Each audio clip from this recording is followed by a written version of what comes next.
Corvette interior quality be like?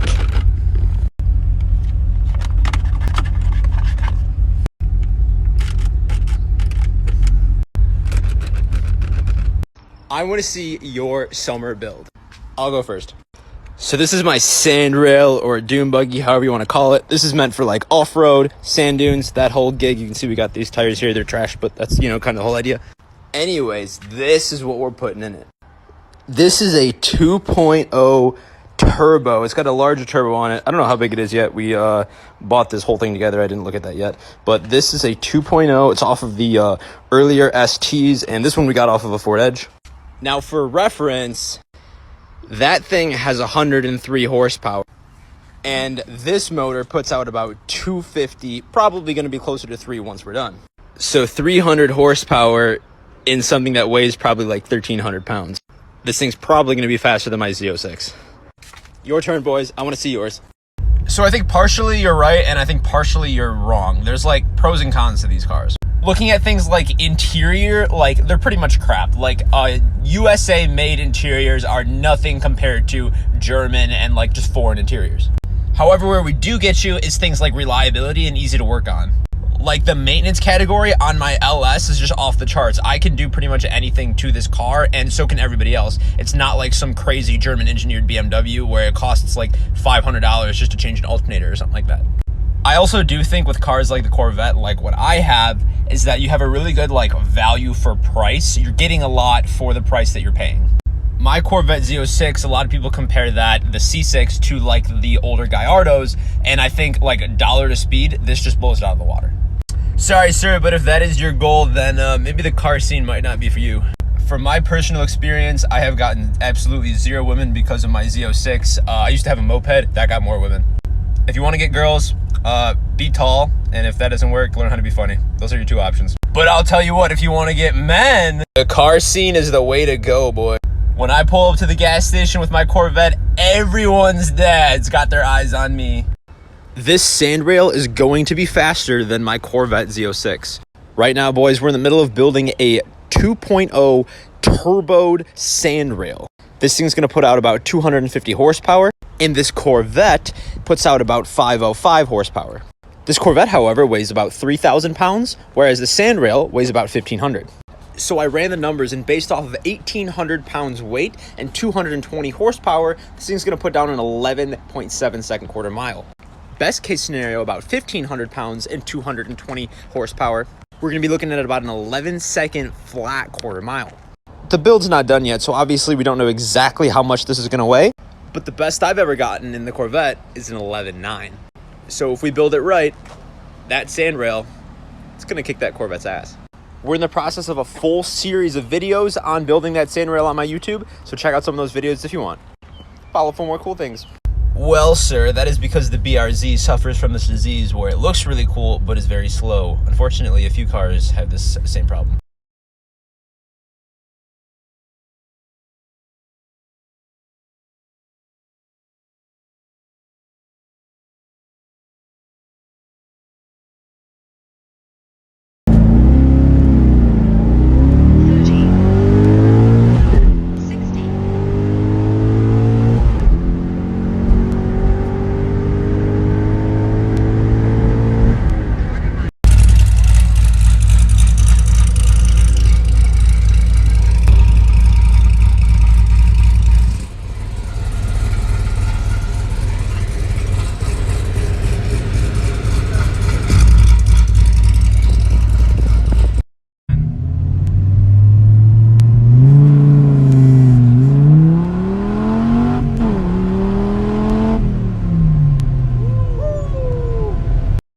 Check this out. This is the Pagani opened up. Look at this thing, boys. This is the whole front area. You can even see those suspension components. The whole back area is opened up. Look at how beautiful this is. Woo! Look at that beautiful interior. Me posting a pic of my car. The girls. The boys. Sheesh. Gap me daddy. You're so fast. Top radar went off, so we decided to take it a little bit easy. But let's get out of here. A few moments later.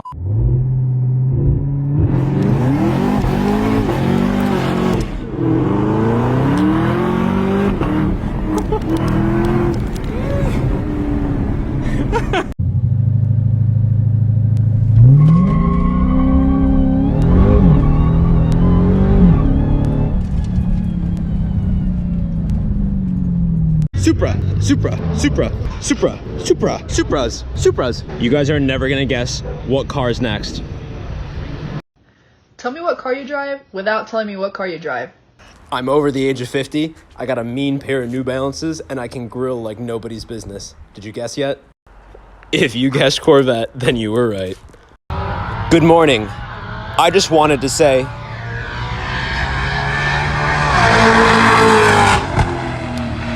Boys, what is even this? Like, someone please help. Oh, it's a Ferrari. Good morning. I just wanted to say that... Welcome to Texas to K. $19 Fortnite card. Who wants it? Car enthusiasts love to do this. Let me know in the comments, what was the worst excuse somebody ever gave you for losing a race against you?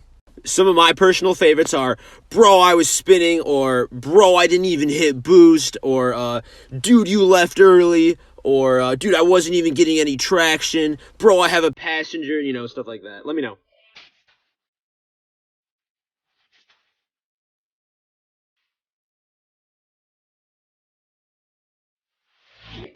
So I've been working on this car for a while, and I think it's finally coming to an end. I think it's going to be done soon. Why are you laughing? What's so funny? What your car says about you. Part 5. If you drive a VW Beetle, you're convinced you're not like the other girls. If you drive an X5, you're still waiting to speak to the manager. If you drive a Fusion, you brag about your mediocre job and golf handicap. If you drive a Volvo, if you could wear 2 seatbelts, you would. If you drive a Corvette, you're balding and in a midlife crisis. Somebody got pulled over, RIP. Lambo boys. Got a Dodge Demon out here, baby. Bro, these guys are all over the place. What happened? Let's see what happened, boys. Another Subaru! Yo, my Subaru bros out there not looking good for you guys. Me every 10 seconds. Yeah, I should buy another car. Tell me one hobby, just one, that is more expensive than being a car enthusiast. We got parts, gas, insurance, cars that are just an astronomical price sometimes. Oh, you want to go to the track? Yeah, like $300. New tires? $1,000. That's not even that expensive. Like, those are like the cheap ones. You're probably gonna get a couple speeding tickets. You know, those are a couple hundred each. And if you're unlucky, your insurance goes up. Upgrading your car, parts, and obviously things are gonna break. And if you can't fix it yourself, you know, that's a lot of money. You gotta pay someone else to do it. I actually cannot think of a hobby that costs more than the thousands and thousands that being a car enthusiast does. Sometimes multiple hundreds of thousands of dollars. What was the moment that, like, you knew you were a car enthusiast? I want to know, like, what was that one thing, or maybe the one car you saw or took a drive in or something, and in that moment you knew, like, yes, this is the thing I like? It's such a basic, simple question, and you try and make it sound so bad. You ought to be ashamed of yourself. You know? Cop story part 3. So at this point, the damage has been done, and I go home and just kind of wait for the inevitable to happen. He ends up calling his dad, and his dad immediately sees straight through our BS, and he like kind of tells him what happened. And like maybe like 2 hours after his dad came home, his dad came to my house. We were neighbors, so like we were right down the street. I kid you not, his dad was a legit bodybuilder. He looked like he could move my house. He looked like he could crush my head in his hand. Like, he was massive, and I was terrified of him. So I got a well-deserved earful that day, and he talks to my dad a lot, and he wanted to take both of us to the police station, and like, you know, because we stole his car. I am so thankful that my dad, like, talked him out of it, because, like, I don't even know what I would have done. And then obviously, like, my parents punished me. I don't remember exactly what they did, but yeah, it was a tough summer. Yeah, so that was quite the close one. Story about almost getting in trouble with the cops part 2. So at this point, I never got behind the wheel, you know, I never drove the car or anything, but I was definitely like an accomplice. Like, I definitely should have said, no, this was a bad idea. So anyways, we come up to this one corner way too fast. It's an all-wheel drive car, which we were like sort of kind of trying to drift, but that was a stupid idea. Yeah, whatever. Anyways, we end up like drifting a little bit, trying to correct it, and then hitting a tree. So at this point, my heart just drops, dude. I am petrified. We're both scared and we don't know what to do. So we take his sister's car home, put it in the garage, and like try to brainstorm like, dude, what are we gonna do? Like we just like hit this car. We ended up like making up this whole elaborate story about how we backed this, like he had like this like golf cart go-kart thing. We like said that we hit it into the car, which was obviously a lie, but like we just had no idea what to do because we were so scared. Part 3 coming right up. So this is the story about how I almost got in trouble with the cops for stealing a car. So first off, obviously don't do this. I was young, it was dumb, and it was a mistake. So yeah, just learn from my mistakes. So I was in like middle school, I was in 9th grade at the time, and I was like 15 years old, so I didn't have my driver's license yet. Most of my friends were also this age, and my buddy who this happened with also was 15. And my friend lived in my subdivision, and he called me one day, like right after school. He's like, hey man, like my parents aren't home, so I took out my sister's car.